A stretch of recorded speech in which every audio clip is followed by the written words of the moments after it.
Los Profe, yo bolivianos. siempre aprendo la Hola, cámara. Sandra. Oh, se dejó ver Sandra. ¿Cómo está? Yo siempre me dejo ver, profe. ¿Cómo está? Yo también. Ah, no, Alexa Anaí. siempre se deja ver. Sí, pero mira, Y Ramón Anaí. también. Oh, qué bueno. Eso, así para que no nos sintamos tan solo aquí. Claro. Oiga, Sí. profe, porque el sábado fui, lo estaba buscando y no lo encontré. Bueno, no, o sea, fue en el otro grupo entonces que dejé alguna pregunta. Sí, señor. Sí, en el otro. Aquí no. ¿Cómo así?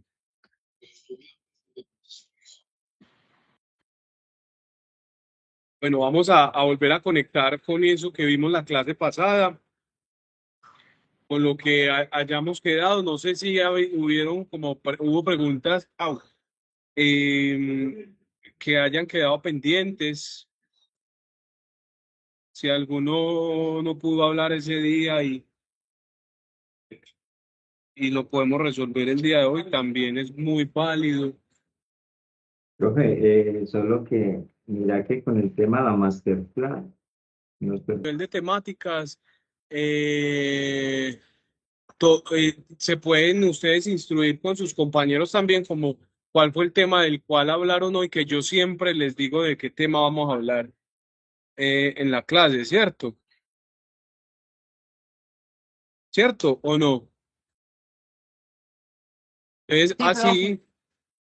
así tú te enfocas también en lo que requieres para el aprendizaje autónomo y autodidacta en tu proceso.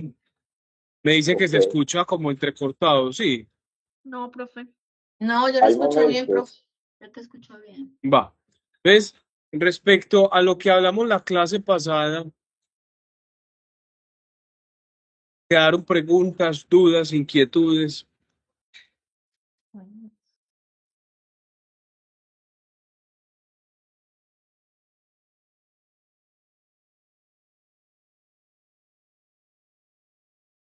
Algo que quieran que les aclare más. De hecho, tenía también un videito por aquí preparado. Si quieren nos hace un resumen. ¿Cómo? Si quieren nos hace un resumen. Sí. Así ¿Usted qué como está tiradito diciendo? hacia el aire. Otra vez, repite otra Como, vez. profe, así como tiradito al aire, así. No, es que no escuché el chiste, no lo entendí. Otra vez, repite. Que si quiere, nos hace un resumito así como echadito al aire. Sí, claro Porque que usted se sí. acuerda más que nosotros. Ujú.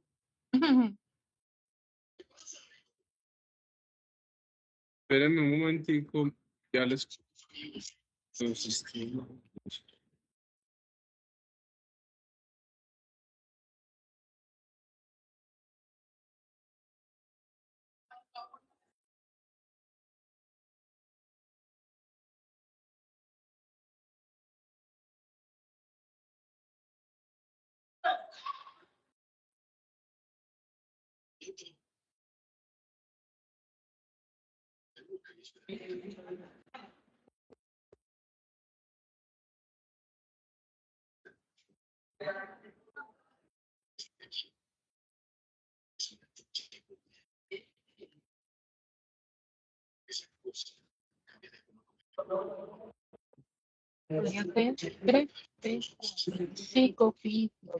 listo, nos voy a poner el video para hacer un resumen un poco de lo que hemos visto. Ahí ven, ahí ven. Sí, profe. Sí, profe. Sí, profe. Y bienvenidos a nuestra sección de neurología. El día de hoy les enseñaré con fines didácticos cómo es la división y topografía macroscópica del sistema nervioso. Mi nombre es Santiago Vázquez Builes. El sistema nervioso se divide en tres grandes partes: sistema nervioso central, sistema nervioso periférico y sistema nervioso autónomo. y aunque esta división simplifica el estudio de un complejo sistema, las tres partes actúan en conjunto en el control e integración de las actividades motoras, sensitivas, sensoriales y conductuales del ser humano. A continuación hablaremos de cada uno de estos componentes del sistema nervioso. Empezaremos hablando del sistema nervioso central. Este sistema está conformado por la médula espinal y el encéfalo. El encéfalo a su vez está conformado por el tallo cerebral, cerebelo y cerebro. Estas estructuras se encuentran alojadas entre la bóveda craneana y los forámenes vertebrales. Las estructuras que conforman el sistema nervioso central, observándolas de manera ascendente, son: médula espinal. La médula espinal del hombre adulto se extiende desde el agujero magno hasta el nivel de la primera o segunda vértebra lumbar. Mide alrededor de 45 centímetros de largo en varones y 42 centímetros en las mujeres. Tiene forma cilíndrica en los segmentos cervicales superiores y en los segmentos torácicos, mientras que es de forma oval en los segmentos cervicales inferiores y lumbares. Su forma oval en estos niveles se debe a la formación del plexo braquial y el plexo lumbosacro respectivamente.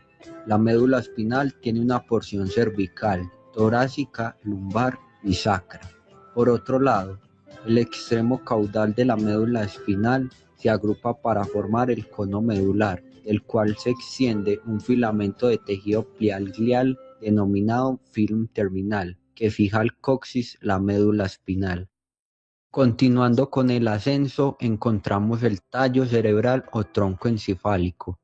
El tallo cerebral es una estructura ubicada en la región subcortical o debajo de la corteza cerebral. El tallo contiene múltiples núcleos que dan origen a los pares craneales y a otros núcleos de los cuales se derivan diferentes funciones motoras, sensitivas, sensoriales y autonómicas. El tallo cerebral se divide en tres grandes regiones: bulbo raquídeo o médula oblongada, puente o protuberancia, y mesencéfalo o cerebro medio. En la región posterior al tallo cerebral encontramos al cerebelo, o también conocido como cerebro pequeño. El cerebelo se localiza en la fosa craneal posterior. Cerebro pequeño o también cerebro reptiliano, ¿se acuerdan de eso? O cerebro reptil, el Sí, cerebelo, señor. listo.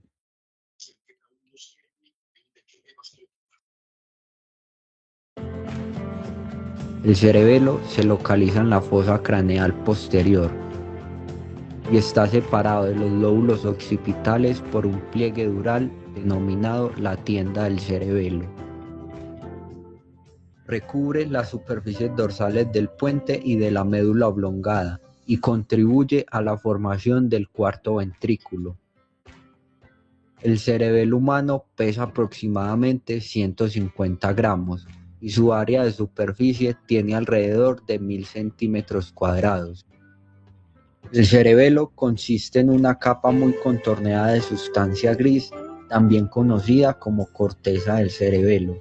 Esta corteza alberga múltiples núcleos cerebelosos y rodea regiones de sustancia blanca, que por su patrón de ramificación se denominan el árbol de la vida.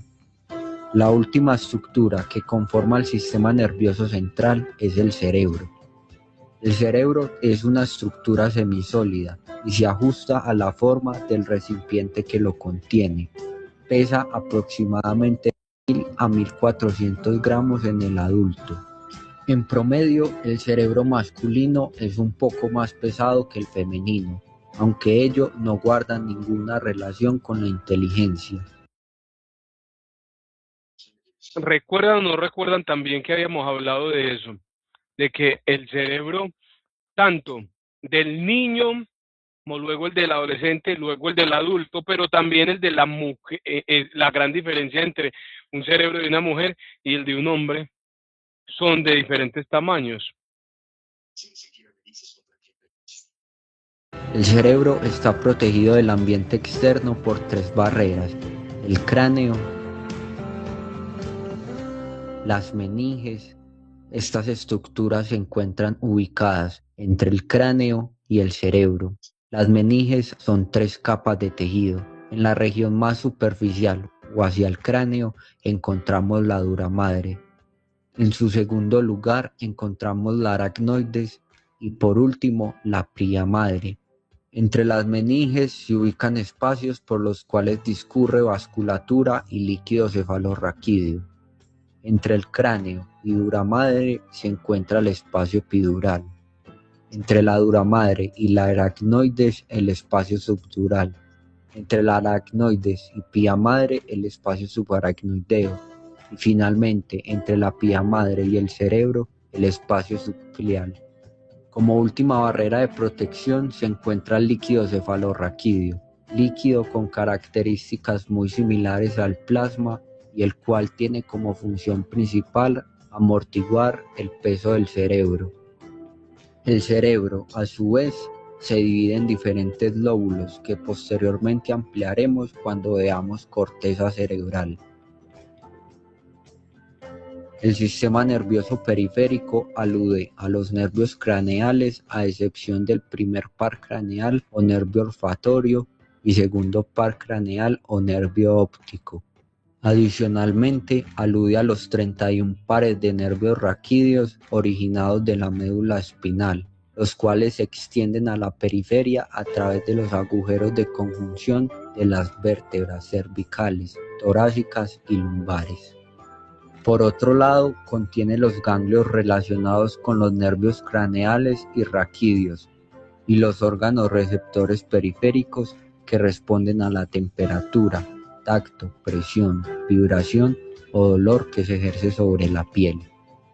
Topográficamente, los 31 pares de nervios periféricos se dividen en 8 pares de nervios cervicales, 12 torácicos, 5 lumbares, 5 sacros y un par coxígeo. Al finalizar el cono medular en las primeras vértebras lumbares, los nervios raquídeos se agrupan y forman la cauda equina o cola de caballo. El sistema nervioso autónomo hace referencia a la parte del sistema nervioso que participa en la regulación de la función visceral, como en los cambios de la frecuencia cardíaca, presión arterial, secreción glandular, reflejos pupilares y motilidad gastrointestinal. El sistema nervioso autónomo tiene fibras tanto en el sistema nervioso central como en el sistema nervioso periférico. A su vez, se divide en sistema nervioso simpático y sistema nervioso parasimpático, donde uno contrarresta el efecto del otro y viceversa. En conclusión,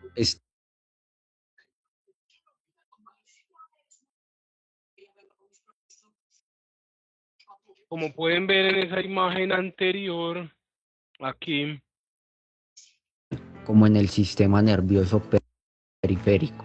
este es el sistema nervioso periférico. Son todas las terminaciones nerviosas que se distribuyen desde el cerebro a lo largo del cuerpo y que con ejemplos que hemos visto durante diferentes clases, como por ejemplo cuando hablamos de si toco una olla, ¿se acuerdan de ese ejemplo? Y la olla está caliente, me quemo, eso se siente por esos nervios que ustedes están viendo aquí, esos nervios que hay ahí, no es por el dedo, no es por el dedo que lo sienten por los nervios. Estos nervios, como ven, miren, desde arriba hasta abajo, lo que hacen es conectar directamente con la médula espinal y la médula espinal con el tronco encefálico. ¿Qué es la médula espinal entonces? Es como una extensión del tronco encefálico, porque del tronco nace, se extiende y luego se extiende a través del sistema nervioso periférico.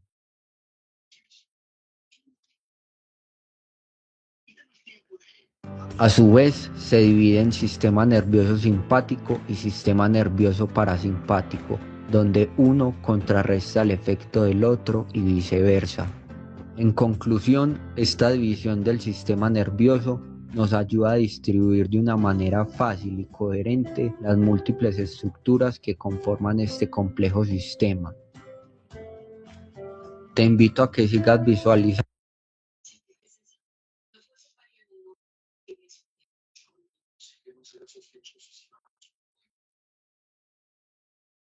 No se escucha, profe. Que hasta ahí vamos la clase pasada. Mira el repaso que le dimos de la clase pasada. ¿Te gustó o no te gustó? ¿Claro o Sí no? me gusta. Sí, estuvo bueno. Ah, Profe, disculpe. ¿Hay posibilidad de pronto que usted nos comparta ese videito? sí, claro, ya mismo. Profe, el sistema simpático es el mismo, Eso, es como llamarlo el sistema somático o autónomo, ¿no? el sistema nervioso simpático y parasimpático, a ver, primero está el sistema, dentro del sistema nervioso está el sistema nervioso autónomo, ¿cierto? Y dentro de ese está el parasimpático y el simpático. Eso ya lo vimos. Sí. ¿Sí se acuerdan o no? Sí, profe. Alexa. Señor, sí, señor. Bueno, entonces, ¿qué vamos a hacer en este preciso momento? Vamos a introducir ahora el término y todos los conceptos referentes a la médula espinal.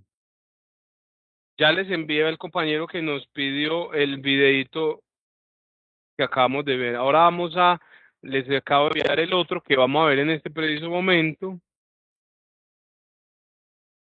porque a mí me gusta mucho estas herramientas audio,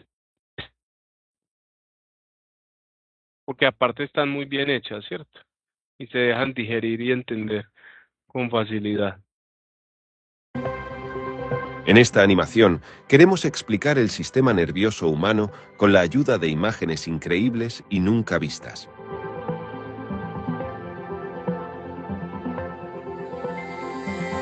El sistema nervioso del cuerpo es un complejo sistema formado por innumerables células nerviosas que sirven, entre otras cosas, para procesar los estímulos del entorno. Se suele distinguir entre sistema nervioso central y periférico. El sistema nervioso periférico recorre todo el cuerpo y se muestra aquí en amarillo.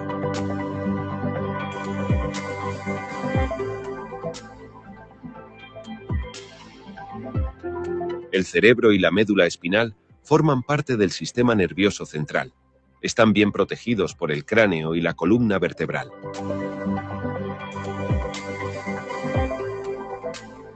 Nuestra columna vertebral está formada por vértebras individuales, que tienen un canal vertebral que contiene tejido adiposo y conjuntivo, así como la médula espinal. Al igual que el cerebro, la médula espinal está rodeada por 3 membranas. La membrana externa de la médula espinal se denomina dura madre. La aracnoides se encuentra justo debajo de la dura madre. La aracnoides está unida a la pia madre por trabéculas aracnoideas.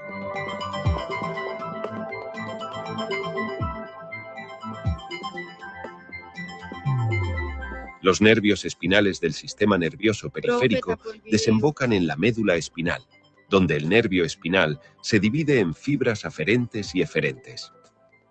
Las fibras nerviosas aferentes conducen los impulsos nerviosos desde los receptores sensoriales hasta el sistema nervioso central, mientras que las fibras nerviosas eferentes llevan los impulsos a los órganos efectores, principalmente músculos y glándulas.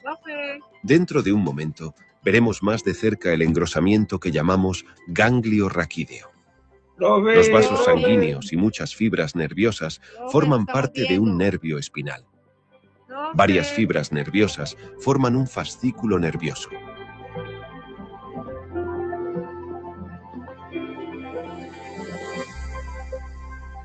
Las fibras nerviosas están rodeadas por una capa de tejido conjuntivo llamada endoneuro. Bajo esta capa protectora se encuentran las células de Schwann. Si las células de Schwann crean vainas de mielina, pueden aumentar la velocidad de conducción de los impulsos. El aumento de la velocidad de conducción se consigue mediante interrupciones regulares, que se conocen como nodos de Rambier. La célula utiliza un axón para conducir los impulsos eléctricos. Veamos primero la estructura básica de una célula nerviosa. Las células nerviosas están formadas por la fibra nerviosa antes mencionada, que se origina en un cuerpo celular. En su interior vemos el núcleo celular brillante. Las dendritas son prolongaciones del cuerpo celular de la neurona y sirven principalmente para recibir impulsos.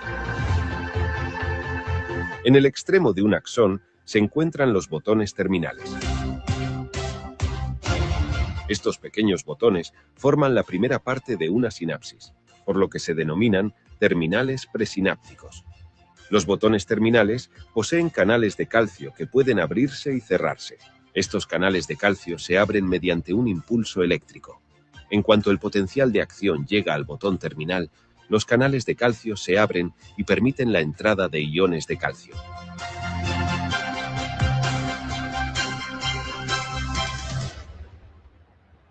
Obtener una cotización de embarque se ha vuelto mucho más fácil. Su tarifa de embarque competitiva, En el botón terminal hay vesículas. Estas vesículas contienen neurotransmisores, que aquí se muestran como esferas rojas. Hay aproximadamente entre 200 y 500 vesículas de este tipo en los botones terminales. Los iones de calcio permiten que estas vesículas se fusionen con la capa externa, es decir, la membrana de la célula.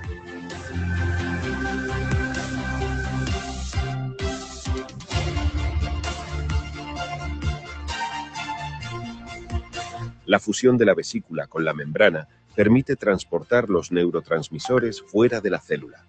Este proceso se conoce como exocitosis. Los neurotransmisores se encuentran con los receptores postsinápticos, que los convierten de nuevo en un impulso eléctrico. Gracias a esta sinapsis química, una célula nerviosa puede transmitir el impulso a otra célula nerviosa.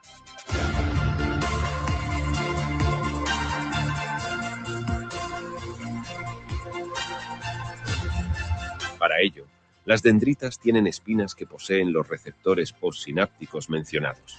Las espinas pueden adoptar muchas formas, incluidas las espinas en forma de muñón y las espinas finas.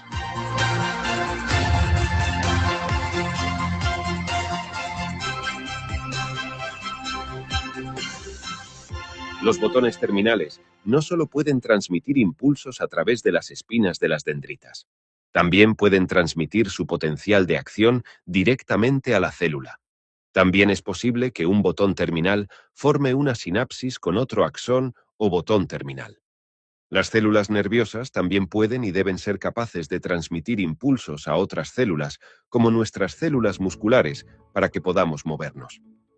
Pero volvamos ahora a la médula espinal y los nervios. Los impulsos se transmiten a través de las fibras nerviosas. Por un lado, los impulsos proceden de la médula espinal y por otro, se transmiten a la médula espinal. Los cuerpos celulares de las neuronas sensoriales se encuentran en el ganglio espinal. Por eso, esta parte del nervio espinal es más gruesa que la otra. Las neuronas del ganglio son neuronas pseudounipolares, en las que el axón se divide en dos ramas. Una rama va al sistema nervioso periférico, por ejemplo a la piel, y otra al sistema nervioso central. Los impulsos se transmiten de la piel al sistema nervioso central a través del axón. Dependiendo de la función, las neuronas también pueden tener fibras nerviosas no mielinizadas. En ese caso, las células de Schwann no mielinizadas envuelven el axón. Esto significa que la velocidad de conducción no aumenta.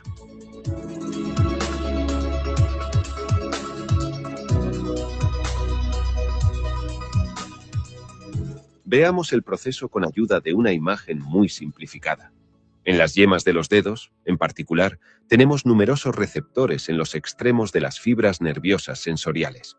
Si los receptores de una neurona sensorial reciben un estímulo mecánico, este estímulo se convierte en un impulso eléctrico y se transmite a través del axón a otra neurona de la médula espinal. La neurona de la médula espinal transmite el potencial de acción al cerebro, donde otra neurona transmite finalmente el impulso a la corteza somatosensorial. A continuación, se procesa el impulso.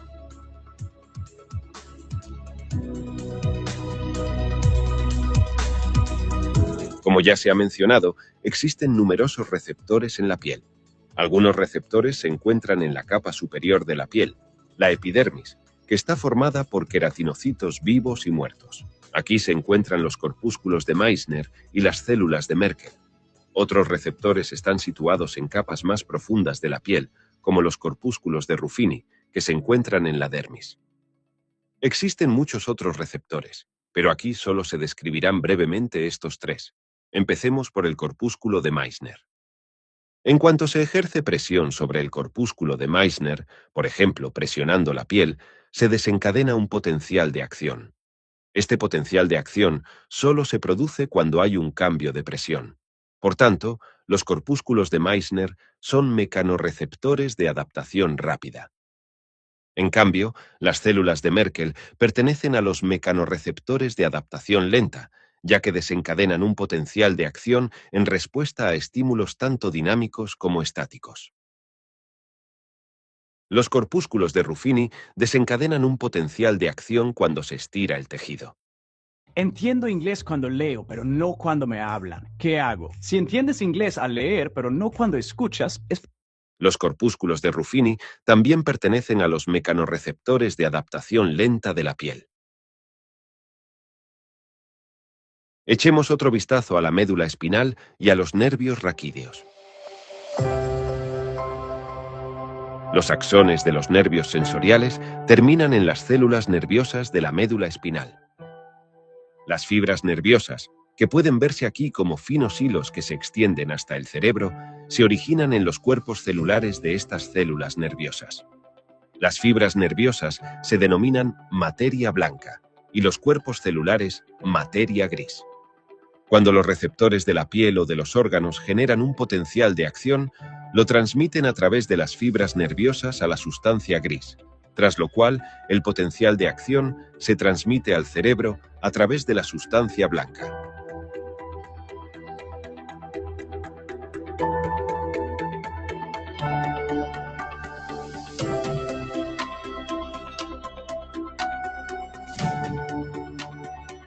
Desde arriba podemos ver la estructura en forma de mariposa de la materia gris.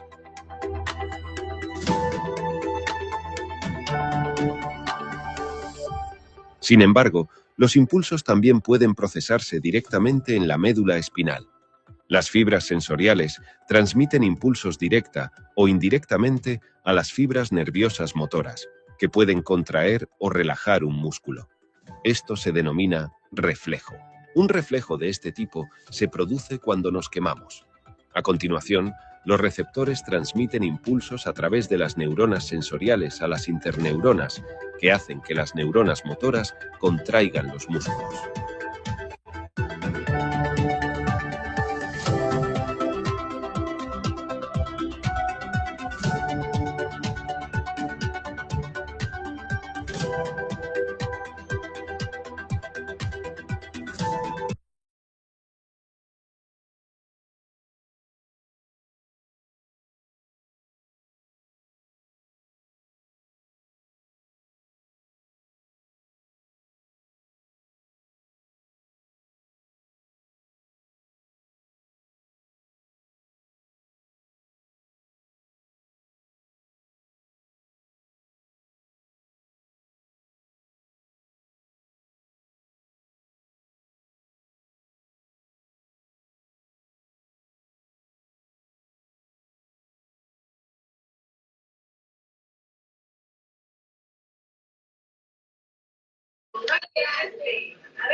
¿Qué tal? ¿Ahí me escuchan? Sí, ¿Ahí me profe. escuchan o no? Sí, profe, sí se te escucha. Profe. Ah, bueno, perfecto. Perfecto. ¿Qué tal? Yo creo que esto abrió mucho el panorama, ¿cierto? Muchísimo. El espectro permitió de algún modo dar explicación eh, a un eje fundamental del sistema nervioso, ¿cierto? Como lo es la médula espinal. Pregunto, ¿quién sabía qué era la médula espinal o que la médula espinal aparte era tan importante? Ni idea, ¿cierto? Sandra. Profe, Ah, profe, es que es todo un universo de tantas cosas. Espectacular Claro. ese video. Y cómo aparte, que, que creo que es lo más interesante, y vale, les voy a mostrar algo, de un segundo.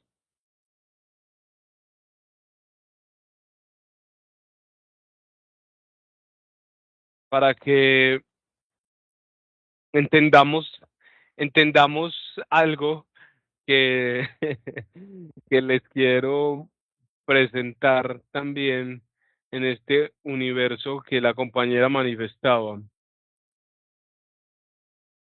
que creo que para mí es importante también, o al menos desde la filosofía de lo que implica la psicología.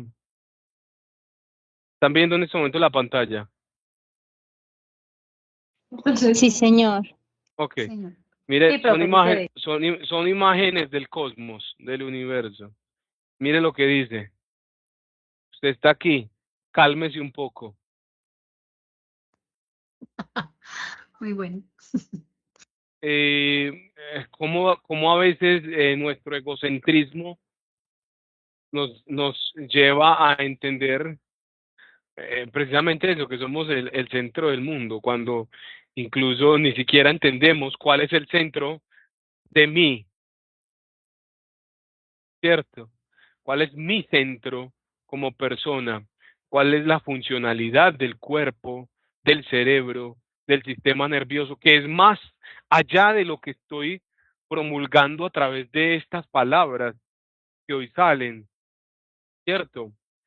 ¿Cómo, cómo básicamente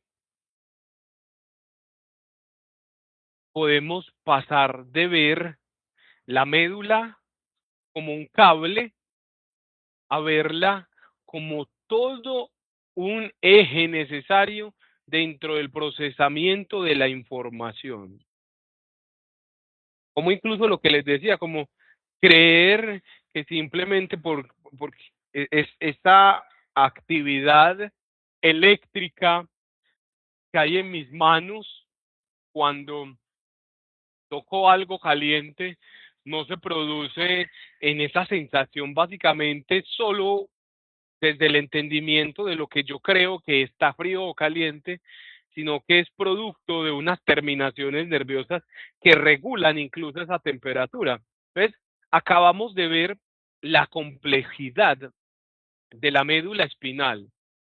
Para nosotros como psicólogos es vital entender que la médula no es solo un cable, una parte más que no conocíamos y que no entendíamos, sino que de hecho es el primer nivel de integración de la conducta. Piensen en eso que nos decía el video, en esas vías aferentes, que son las que suben con información sensorial, y las vías eferentes, las que bajan a dar órdenes de tipo motor, ¿cierto? Cuando un paciente experimenta una parálisis o un dolor crónico,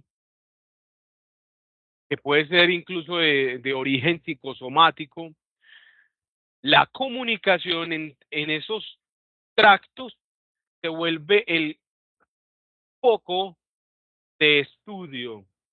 ¿Por qué? Porque no hay psique sin esa conexión biológica. Es muy importante entender eso. Hay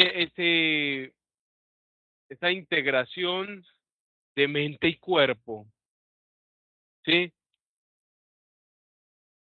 No hay psique, ve, y todos apagaron las cámaras. María, me volvieron a dejar solo. No hay Aquí psique estamos, sin profe, esa, aquí estamos. sin esa conexión biológica. Si la médula se interrumpe, el cerebro es como si quedara ciego ante el cuerpo y el cuerpo queda mudo ante la voluntad del cerebro. Vuelvo y explico. Ve, Ángela se dejó ver también hoy. ¿Qué había visto hoy Ángela? No hay psique sin esa conexión biológica. Si la médula interrumpe, el cerebro queda ciego ante el cuerpo y el cuerpo queda mudo ante la voluntad del cerebro. Esa es la base de esa unidad biopsicosocial que incluso nosotros tratamos en consulta y que los biopsicólogos y biofisiólogos entienden con más claridad, ¿cierto? Porque esta es una de las materias, de algún modo, que se ven dentro de este proceso. Y en el primer bloque, obviamente, que incluso lo vimos en la clase pasada, el resumen de cómo el sistema nervioso autónomo tiene respuestas al estrés, que fue el video que vimos ahorita, el primero, ¿cierto? Entonces, eso de lo simpático y parasimpático que Alexa volvía a preguntar, cómo se puede incluso vincular con la ansiedad y con el trauma. Vieron en el video esa danza entre el simpático y el parasimpático, que no es un solo interruptor, perdón, sino que es como un balance. En psicofisiología a eso lo llamamos el tono autonómico. Tono autonómico. Cuando reciban a un paciente con un trastorno de ansiedad generalizada, por ejemplo, lo que ustedes verán es un sistema simpático que no se sabe apagar. Hay una liberación constante de una sustancia química que se llama catecolamina y el ritmo cardíaco no baja y la digestión se detiene. Por el contrario, en el cuadro del depresivo, de una depresión mayor o de estados de disociación por traumas, alguien está transmitiendo algo. Alejandro, ¿puedes parar la transmisión, Yo por creo que favor? esta es la clase de Masterclass, profe. Sí, por eso, pero ¿quién es Alejandro Borges? No sé.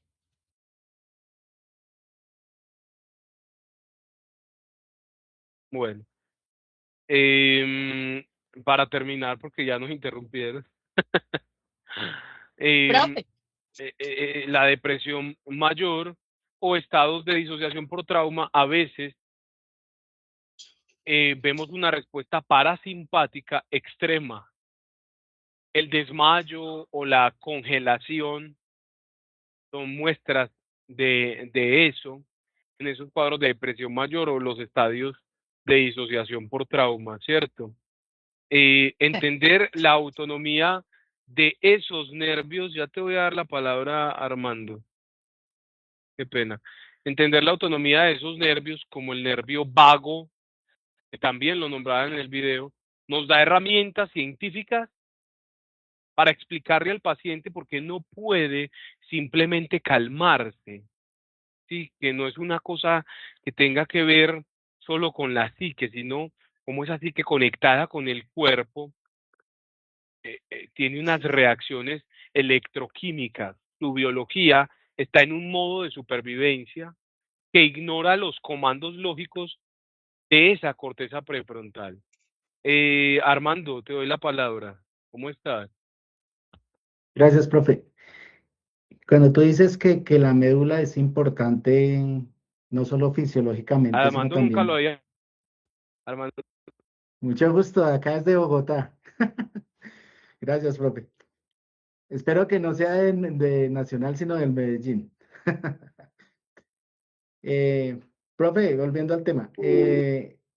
cuando dices que la médula espinal es lo más importante después del cerebro, ¿sí? Es la que conecta casi toda la parte sensorial y para mí es como si conectara todos los circuitos del cuerpo, ¿sí?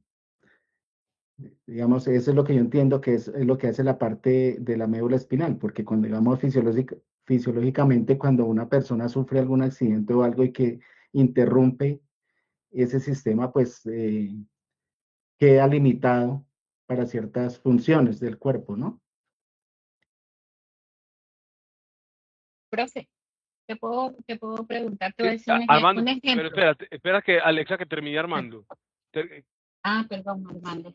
Entonces, profe, o sea, para allá iba, o sea, digamos, es tan importante que cuando se interrumpe, digamos, por algún tipo de accidente que se sufra, queda limitado, digamos, no solo la parte funcional del cuerpo, sino también la psique, como acabas de decir. Otra vez la pregunta, otra vez la pregunta.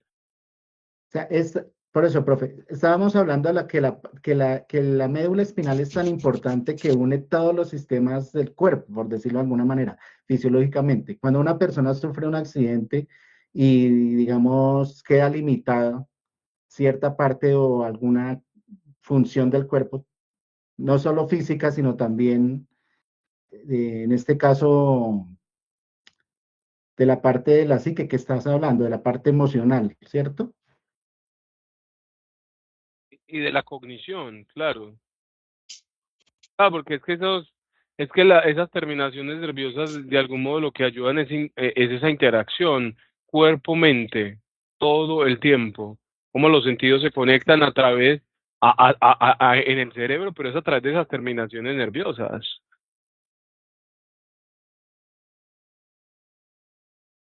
Que estés muy bien, hasta luego, que estés muy bien. Sí, cómo es esta. De hecho, tú lo dijiste, hay una conexión, pero esa conexión es tan importante, Armando, que está protegida. Imagínate eso. O sea, es que el cerebro está protegido, lo mostraban en el video, ¿viste? Incluso hay un líquido encefalorraquídeo que protege el cerebro, incluso dentro del cráneo. Y cuando ese líquido lo protege, o sea, cuando el cerebro dentro de ese líquido pierde volumen incluso. O sea, el cerebro puede pesar mucho más y pesa menos cuando está sobre ese líquido. ¿Por qué? Porque eso le da protección. Baila y fluye dentro de ese líquido. Donde no tuviera esa protección, un sinnúmero de cosas pasarían dentro de todo el sistema. O sea, fíjate incluso cómo nos mostraban en el video esa manera tan bonita anatómicamente de poder dar explicación a cómo está protegido. Mostraban el sistema nervioso, ¿cierto? Y cómo ahí, de algún modo, inmediatamente pasaba a la transición de los huesos. ¿Viste el video? Sistema nervioso y pum, lo ponían con los huesos, cómo estaba protegido.